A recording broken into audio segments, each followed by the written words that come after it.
Everything's loaded up. The dogs are loaded. Wife loaded. Just come over to the petrol station to walk the dogs a little bit. They put a KFC in here now. We haven't had it yet. I guess we'll have to try it at some point. That's the room we used to stay in there. I got a lot of memories here, you know. Bang bang, say hello.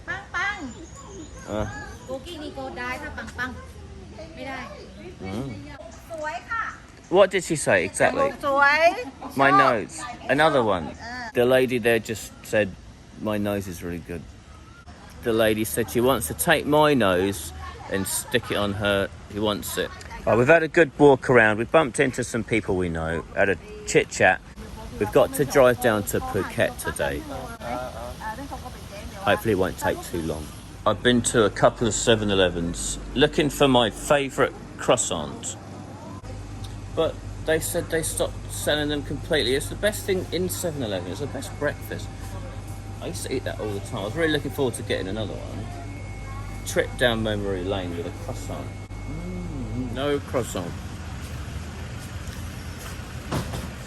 So I got a nigiri. Salty salmon one. Finally. Got a coffee. Ham and cheese hot dog. That's fake cheese. Ugh.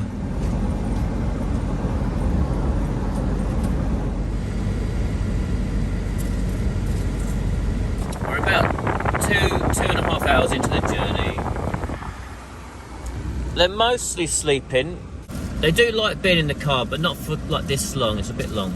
I don't know what it is about going to Phuket from where we are. We like follow the sat nav, but it takes us a different way like every time. It's true that, isn't it, Pen? It's true. We always like get lost. Like, where are we? No. It's like. All right, we're in Phuket now. So we had to come to this government office. It's the Phuket Provincial Agriculture Office. Pen is in there somewhere paying a fine, I think. I don't know how much the fine is going to be. We're going to find out. Pen's been charged with animal cruelty and like smuggling animals across county lines without like paperwork. So I think the police like issued the fine, and then she has to come here to this office in Phuket to pay the fine. Like, you can't pay it over the phone or online. You can't go to your local office. You have to come to this one. And if we don't come, like, we had a 15-day period where we had to come to pay the fine, and if you don't, then it gets referred back to the police. So we just had to come and sort it all out. And we thought, you know, we'll make a holiday out of it. So come on, let's have a sniff around while we're waiting. Pen was taking care of some cats that were at the local temple, like 7 or 9 cats or something. And one of the cats was sick and she wanted to get it out. You know, she didn't want it to spread to the other cats, and the temple were basically like, no, we're not going to do anything. So she managed to get the cats rehomed, except there were still 3 left and she couldn't find anyone to take them. I think she was posting on Facebook, and then a monk from a temple in the town over said, oh, it's okay, you can bring them to me. So Pen and her friend, they go over to this temple with these 3 cats, and they're having a look around. They see like lots of cats, lots of kittens, so they know they're not being neutered. So they're expecting, like, they go over to this temple and like there's a guy there who's like being kind to the cats, kind to animals, and like treating their illnesses, all this stuff. But they get there and find out he's got all these cats like in little cages. He's not taking care of them at all. They're in like a really bad way. Loads of them are sick, and so he's posting on Facebook like, oh, I'm helping all the cats, bring the cats to me. But he's like getting the cats and they're not taking care of them at all, just getting donations So Pen and her friend, like, they leave the temple, they're like in tears from what they've seen. All these sick and like very sick cats. Right, come on you, go for a little walk. Nice to stay in that little shady corner, but that's all there is. It's really hot today, absolutely burning hot. Probably getting like a real tan burn going on the back of my neck. Pen starts this process of like trying to help these cats. They ask the monk, can we take these cats to the vet and we'll like sort them out? The monk says no, like, you're not taking them, my cat's not taking them. They're all like locked up in these little cages. It's crazy. So they go to like the head of the monks, he won't help. They go to the local council, they won't help. They go to the police, they won't help. So they're trying everything that they can. So she starts next ringing like animal charities like Soy Dog and I think some of the other people that are doing it on Samui, asking for their advice. And they basically say like the law in Thailand is essentially something along the lines of whoever's feeding the animal, it's their animal. So the Soy Dog people are here in Phuket. And they said, we can't help you get them out because there's no like legal way of doing so. But if you can get them out, then we will take them, you know, because they've got like a facility. Soy Dog says, if you get them out, we'll take them. So she's like trying to think of a way to get them out. So they go and they tell this monk that they're opening a cat cafe and that they need lots of cats for the cafe and they want to buy the cats off him. So they pay him 1,000 baht for like all these cats in these cages. So Pen gets them all in the back of the car and plans to like drive them down to Phuket. And we were talking about it over the FaceTime, like before the sun comes up, you know, you want to set off early because you can't have the cats in the heat in the back. So she's got all the cats like in the back of the car, and she rings Soy Dog up and goes like, okay, like I've got all the cats out. And she tells her like now she can count. She's got 42 cats in the back of the car. And then Soy Dog go, oh no, you can't bring them all because that's too many and we haven't got enough facility. And so she's like, well look, I've got the cats out, you know, what am I going to do with them? She had other cats at home already from the temple before. And she's got all the dogs to deal with. So, you know, she's not capable of dealing with 42 cats, half of which are sick. So we decided that whatever Soy Dog is saying, you know, you just have to go and you have to take them because that's the best thing, I think, for the cats. And, you know, they said that they would. So the only reason they're in the back of our car is because they said if we got them out, they would take them. I have another one at home. Look. So this, like, is Pen's got all like the printout of like all the cats, like pictures to submit, you know, as the proof of like what was happening and, you know, why she did that. You're the first one to be fined. Yeah. For what? For doing to animals. Animal cruelty. Yeah. So is it because of the border thing, or is it because you were cruel to the animals? I just left them with no handling. So because Pen brought them to Soy Dog and didn't like do like an official handover, that's one of the complaints this stupid lady made at the Soy Dog place, a Thai person that works in the Soy Dog place. And the thing she's getting fined for is that, like, of animal abandonment, which is insane, right? She tried her best to like rescue sick cats to help them. Tried so many different ways. No one will help. No one will help.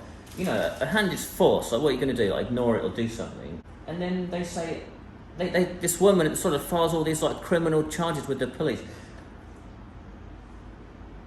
Like it's her, like she's done some sort of bad thing. It's fucking crazy. So now we're here. We've got to pay 10,000 baht fine. But the whole thing is insane. Like the way animals get treated over here, like abandoned on the side of the road. There's one around our way that someone's cut a dog's leg off. Like No problem. Yeah. They never take them to the court. yeah, like tie them up, never get them medical treatment. You know, it's just unbelievable. Unbelievable. Everything for me. And then someone like tries hard to rescue the cats. Find this person. It's fucking crazy. Because you're not cheating. If I not pay today, I can refuse myself. I don't have to pay. but I have to go to court few times. So I don't waste my petrol money, my time, you know. Yeah. More. So you have to come to the court in Phuket to try to fight your case, and it's a headache, and you're on your own with you've got other dogs to take care of. So yeah, so I just thought okay then. Yeah. So the maximum fine's 40,000, but they've agreed 10,000, and then it's done. Yeah. Yeah. And that 10,000, you would have used it to go and neuter cats and help dogs. We were just talking to the guy in there, why is it a bit better in Phuket? He was saying because of the tourists, they can't risk, a tourist getting bit by a dog, that sort of problem. So they're a lot more strict around here. Like the head of Phuket, what would you call it? Whoever is in charge of the government of Phuket is making sure it's all done strict. So we were asking this guy, what can we do round our way to try and make it a bit better? But he said, you have to go to the top, like the Surat Thani, head of Surat Thani government, and see if, because only they can do it like top down sort of thing. Anyway, finally, a bit of Phuket traffic, and then we got here. Pleased to get out of the car.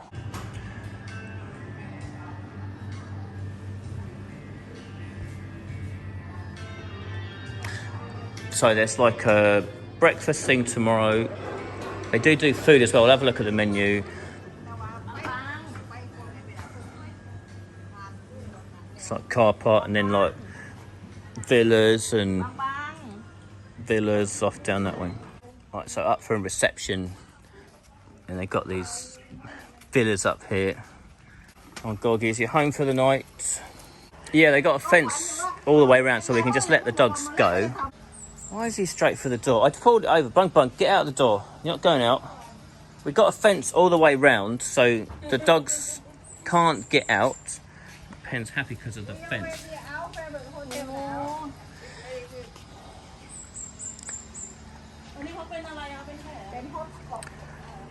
So there's an outside area, a pool.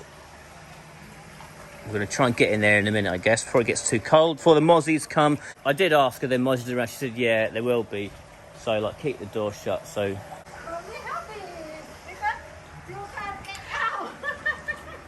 And then there's, a big lounge with a kitchen. Right, and this one's a 2-bedroom. There's a bedroom in there, but we're not allowed to use that one.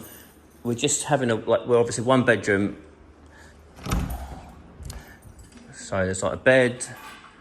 and bathroom and a bath. I'm going to have a bath if there's any hot water. So not bad. So bad news that we had to pay a 10,000 baht fine. I can't go into all the details. It's too complicated, take too long, as you know, as always. We could have fought it. They, over there in that agriculture place, they understand what's going on. They're nice. In Phuket, they seem to be a bit nicer. They have places for the dogs, government stuff going on, and it's much better.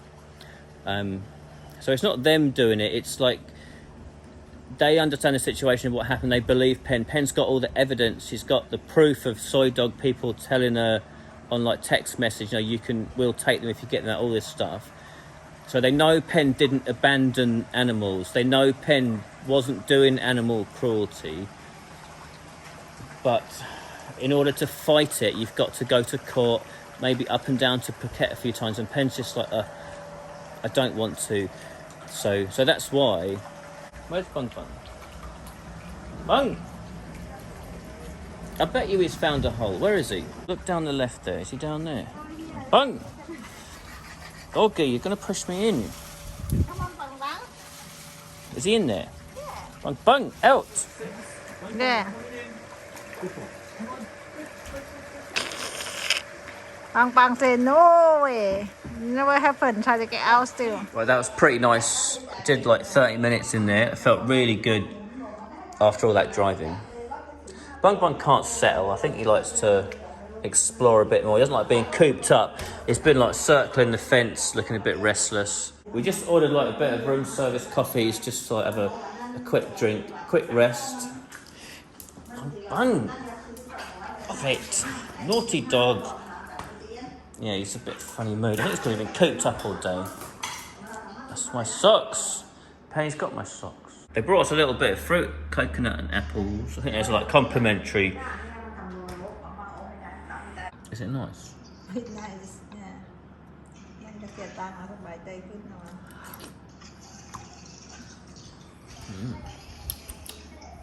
And let's check the coffee out.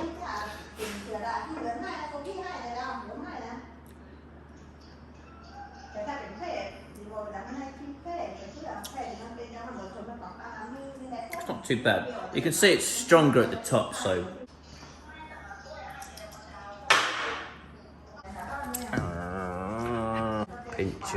Pinch him on the bum. So instead of the room service, we just popped, there's a little market up the road, we just popped there and back. We got a big old picnic. We always buy too much stuff when we go to these markets, but you see all the nice food, we go, oh, that one.